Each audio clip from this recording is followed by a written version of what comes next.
Hi, everyone. Good evening. Welcome to this short masterclass on Cosmoenergy and trapped emotions. I'm going to run you through a few of the key ideas behind the method I use, which combines Cosmoenergy, body oriented therapy, and amongst the numerous things we do is releasing blocked emotions. First of all, let's talk about emotions. Emotions, we hear about them a lot. We often don't understand their purpose. And we're usually taught in many cultures, we're taught to be afraid of them, to avoid them. We're taught they're messy. We're taught that when people cry, it's sad. So if people stop crying, then it's better, even if people remain sad. We usually taught that anger is negative, is destructive, should be avoided. We're taught that many things are scary and we should be afraid of them, we should avoid them, including, of course, fear and including, of course, sadness and anger. A lot of this is, of course, manipulation techniques that we're taught in the early childhood because life is messy, emotions are messy. Knowing how to deal with it is really complicated. Depending on the upbringing that we had, unless we're taught to be really comfortable with emotions, which doesn't happen very often in my observation, unless we're taught how to do that, we can try to avoid them, not listen to them, ignore them, pretend they're not there, and that leads to numerous complications. One image I like to use when it comes to emotions is that emotions are like a dashboard. I call them the dashboard of our life. The idea is that we feel emotions when something in our environment changes, or either in the environment or in the way that we think. We can recall something, we can have a sad thought, or something happens that makes us sad, or something appears that makes us afraid, or something happens that makes us angry, or appears, or could be a thought that makes us angry. So there is some stimulus that happens, and the emotion is our body's way to say, something is going on, pay attention. When it comes to emotions, we often talk about positive and negative emotions. And I, not only do I not like that, but mainly I think it's not accurate. Most of the things I don't like because they are not accurate as opposed to pleasant or unpleasant. It's not accurate because emotions are not either positive or negative, they are either pleasant or not pleasant. An unpleasant emotion, such as, for example, fear, is it a negative emotion? Well, it depends. If a snake is about to attack me and I get scared and I move away, that emotion saved my life. So is that positive or negative? What about if there is let's say, a dog with rabies that sees a baby and is about to bite it, and I feel anger and I run towards the dog, forgetting my own fear, and I shout at it and I scare it away?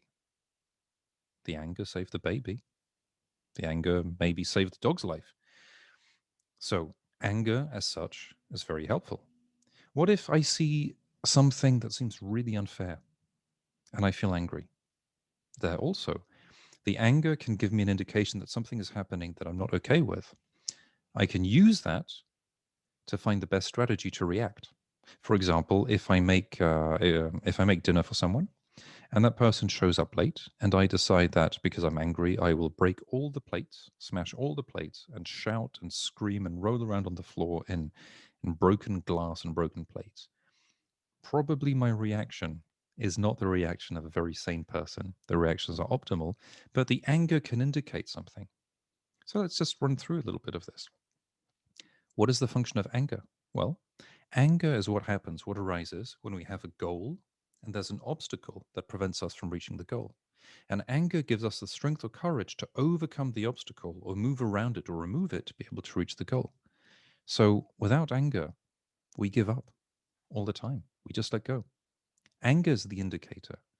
How we react to the anger is a completely different story.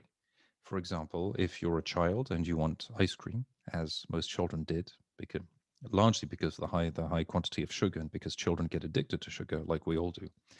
And you throw a tantrum. So you're a child, you want an ice cream, your parents say you can't have one because it's nearly dinner time, and you throw a tantrum. Well, throwing the tantrum generally is not the best strategy to get something. Though sometimes it works, which is a bit of an issue. And if you learn that it works, you're more likely to throw tantrums in the future when you grow up. And if you learn that it doesn't work, you might be keeping the emotion inside of you, repressing it, or you might learn to let go, let out of the anger and the frustration. Ideally, it's what you do. You get the emotion, you read the emotion, and that's especially helpful when someone labels it, of saying, for example, I understand that you're frustrated because you want the ice cream. Yes. Because it's really delicious. Yes.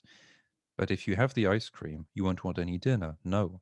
But if you don't have dinner, you know what's going to happen. It's like, oh, yeah, when I grow up, I'll be having health problems and weight problems and teeth problems and all of that. It's like, we spoke about it before. Is that what you want? No. So we learn to deal with frustrations, such as wanting two separate things at the same time, not wanting to have to choose, but life is that way as we very often have to choose and we have to live with frustration. So with emotions, ideally we feel the emotion. So that's with anger. Let's take the example of sadness. We lose someone that we care about. It's very sad. The pain, when we feel like crying. So some of us repress it a lot. When we repress it, we keep it inside. When we live it, we let go of it. When we let go of it, at one point we stop crying, we can move on. We've gone through the pain, we've healed, and we can move on. Now, the issue is when people are not capable of processing the pain, or they don't know how to do it, or they're afraid of doing it, and they repress it. And what we notice is that when the emotions are not processed, they get stored in the body. They get stored in specific locations. The stomach is nicknamed the graveyard of emotions for very good reason. So many emotions get stored there. They get stored in the stomach. The heart chakra, when we close a heart and we're afraid of being hurt, our heart closes. Fear gets stored in specific locations. Anger gets stored along the jaw. So if you grind your teeth, there's probably some kind of anger issue going on. And there are different other points around the body where emotions get stored. So what do we do about it? Well, you know, talk therapy is one option. You can try talking about what's going on. But in my experience, it helps a bit. It helps release a bit, especially when we can label things. We can say, yeah, this is what I'm feeling. I am indeed feeling this thing. And then it can release a bit. But what I found is the brain is really good at shutting down emotions. It's very good at disconnecting what's in the heart and what we're feeling and creating noise. A lot of what we do, a lot of our behaviors, dopamine behaviors such as shopping, sugar, alcohol, whatever substances, pursuits of pleasure, a lot of this is about hiding the emotions, avoiding to feel them because there's too much pain, there's too much stress, there's too much anxiety, too much anger. And so we try to numb ourselves. But the issue is when we try to numb ourselves, we're trying to numb the five unpleasant emotions. The five unpleasant ones, by the way: anger, sadness, fear, contempt, and disgust. All have a function, but we'll get to that another time in the full workshop. We go in depth with this. You can look it up. Those are the five emotions. There's a neutral one, surprise. Surprise is really the what is happening? I don't know if there's a danger. My eyes need to be wide open, take a step back, breathe in. I'm ready to figure out what to do. And then that's why when we're surprised, there's a big noise, but everything's okay. There's so much relief. All of the emotion is getting is coming out, and we laugh nervously and all of that. It's a beautiful thing. It brings us together. Um, by the way, emotions were what helped our ancestors survive when they were cave people. So people who were not in touch with the emotions didn't survive for very long. This is really important. We have the mechanism of cave people, but we're living in a modern society. So, in principle, we don't have many crocodiles, alligators walking around the streets. There's not much reason to be afraid. Even if a lot of people hate us or we lose our job, there's still enough people to have, well, to be okay, to feel safe. But we still feel like we're cave people. And if people reject us, like we're getting kicked out of the cave and we're going to be dead in a few hours. This is the background. Five unpleasant emotions, one neutral one, and one pleasant one, which is joy. We only need one pleasant one to guide us towards something nice as a reward, and five unpleasant ones to help us stay safe. And all of them should be cherished. All of them are so important. So, anyway, when we have emotions that are stored, what do we do? Talk therapy can be a bit helpful. Some of us become musicians, poets, try to express whatever pain we have somehow. And apart from that, well, a lot of the time we think we just accumulate over time, and at one point we pass away, and that's that. Life just becomes increasingly heavy and cumbersome. But that's not a fatality, luckily. And what I use, what I discovered, which works beautifully well, is a rather mind blowing technique called Cosmoenergy. Cosmoenergy, I'll try to explain it. And something I just saw earlier on YouTube, a Cosmoenergy practitioner wrote to me and said, "No, you explain it wrong." It's like we can go in depth with this. I'll explain in keep it understandable. Imagine that around us we have radio waves that circulate and frequencies. And some of us can get tuned into these frequencies, a bit like a radio transmitter that can receive old fashioned audio radio. And the receiver can run these radio waves through people. So if I'm running through you, let's say some Bob Marley, your body won't react the same way as if I'm running some Mozart, or I'm running some Fairuz, or I'm running, I don't know, Led Zeppelin, whatever. The body will react differently. Each of the channels we can run through a person have different properties. Some will be working with cleaning the blood, some with the liver, some will be working with back pains, teeth pains, with various other ailments, and a number of them will be helping unblock the emotions that are in the body. The way I view it is it sort of loosens up the emotions, makes it easier to feel them again, to express them and release them. We can work a few ways. We can work just running the channels and having the person breathe and then release. We can also work talk at the same time. I often do that. I've got metaphors that come. The metaphors might be a bit emotional most of the time, but when we work with Cosmoenergy, they seem to have a higher impact. So it's easier to unblock the emotions. We can work touching the body and pressing the specific points where the emotions are. And when we do that, the specific point where the emotion is becomes really painful when we press on it. And when the person screams and lets go, it becomes really painful. At one point, it's like it flips, disappears, and the point doesn't hurt anymore. That point is cleaned. It sounds a bit surreal. When I talk about it, it still feels like a combination between Harry Potter and Star Wars, but in experience, it's really really remarkable, and we can go very very very deep by combining the two disciplines of cosmoenergy and body-oriented therapy. It's also possible to work with cosmoenergy without touching the body, without touching the parts. That is also very powerful. We get very good results. I like combining the two. It seems to work nicely with my clients.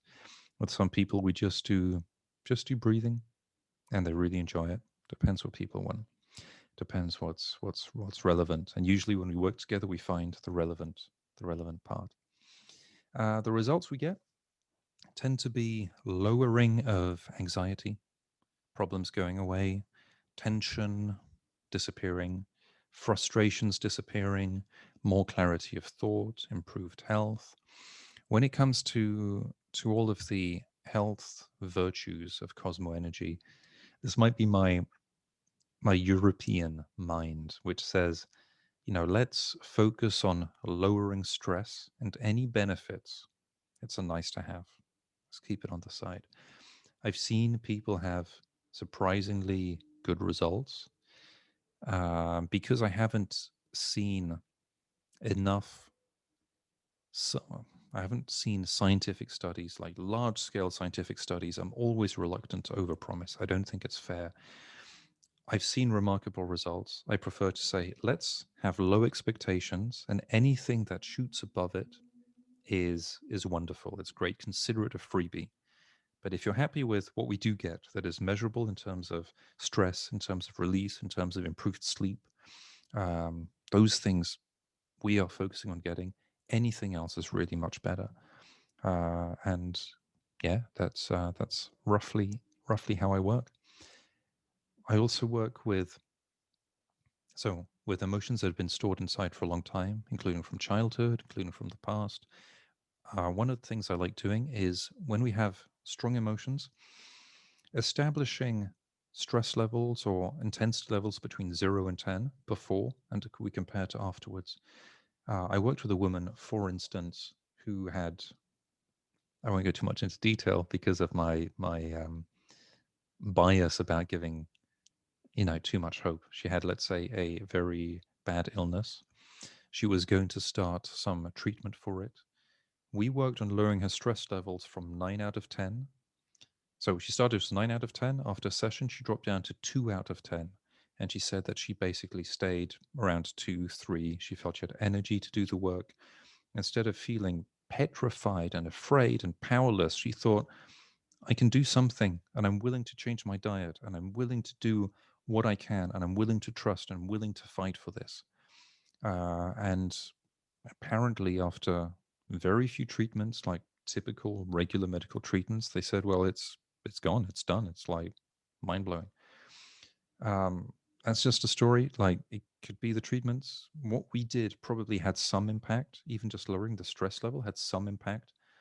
I will never claim it's 100%. Never. It's probably more than zero, but even if it's nothing, just the fact that she was less stressed is worth it, in my opinion. Um, so there are claims out there that say this method is miraculous, and I've seen miraculous things. If you want to try it, let's go with low expectations and make sure that the low expectations are worth the effort, such as lowering stress levels. I know the times when I was incredibly stressed, we have coping mechanisms, try to lower stress levels. Alcohol is one of the poorest ones, but one of the most common ones. The various other coping mechanisms. And I find with Cosmoenergy, it's a effective one. It's a fast one. It gives long-lasting results, no hangover. Quite the quite the opposite.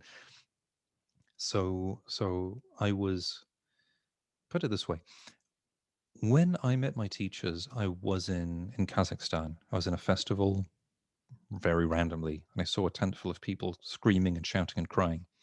And I thought to myself, well, that looks interesting, for a Westerner who doesn't express himself very much. I wonder what it's like to release all of that. And I worked with them, and it felt like they hit a reset button. It felt like I was back in touch with who I really was, with who I hadn't been for a very long time. And one of my immediate questions was, "Can you come to Europe to work with my friends and family?" They said, "No, we're not interested. We've got enough work in Russia, in Kazakhstan. We don't speak English. We don't speak French. But if you want your friends and family to have access to this, come here. We'll teach you." So I moved to Kazakhstan. That is how impressed I was and how convinced I was. And it's like I'll drop everything. I'll move over there. I need to learn this stuff because people around me, I want them to be able to benefit from it. So there we go. Um, People can be reluctant to try new things. You're not sure if it works. And usually the reasons why, by the way, people don't try is because either they don't have a problem, that's a great reason, or they are not ready to improve things. That's absolutely fair. Sometimes we have to go through a process of suffering before we're ready to do the healing. And it takes the time it takes. Absolutely fair. Or they're convinced that it works, but they don't think it's worth the money, in which case it's not really a problem. Absolutely fair also. Or they're not sure that it's going to work. And that's also absolutely fair. So there are different ways around this. We can debate, how does it work? Does it work? You can read testimonials, listen to testimonials, you can listen to me, and so on. But I've got a shortcut. And the shortcut, very simply, is if we have a session and you're not happy, you don't pay for it. And that's it. If we don't get some result that's worth your time and the money, then take the money back. You've spent the time. Um, I have no problem with that. No problem. I'm trying to think. It hasn't happened. It happened one time that I started working with someone. They weren't ready, so we stopped. And I didn't want the money because I didn't deliver anything. I basically had some time off, and so I read a book and I was relaxing. I'm absolutely fine with that. If we realize it's not working, we stop and you don't pay the money. This is this should be well, I like to remove as many obstacles as possible for people to be able to try with little risk on your side. I'm happy to take the full risk. And if, we'll see how many people, for how many people it works, whatever, I'm fine with that. I'm happy to be able to do this. And if it's not working, then I don't want any energetic imbalance where somebody paid and they're frustrated. It's like, it's fine. We tried, didn't work. Everything's good. So there we go. I hope that I will be seeing you in the next weeks. I am with Just Be until end of February. I'll be giving multiple masterclasses and workshops. The rest are going to be mostly on more rational subjects than this. Rational as in not not really energy related or healing related. Some of them are healing related, but the others are more practical. How do you do specific things like organize 2021, get your goals right, manage time, money, and energy, manage a business, and all of those things? I love this brainy stuff. I really love it. And I also love all of the energy work and body work. There's a really nice balance to have between the two.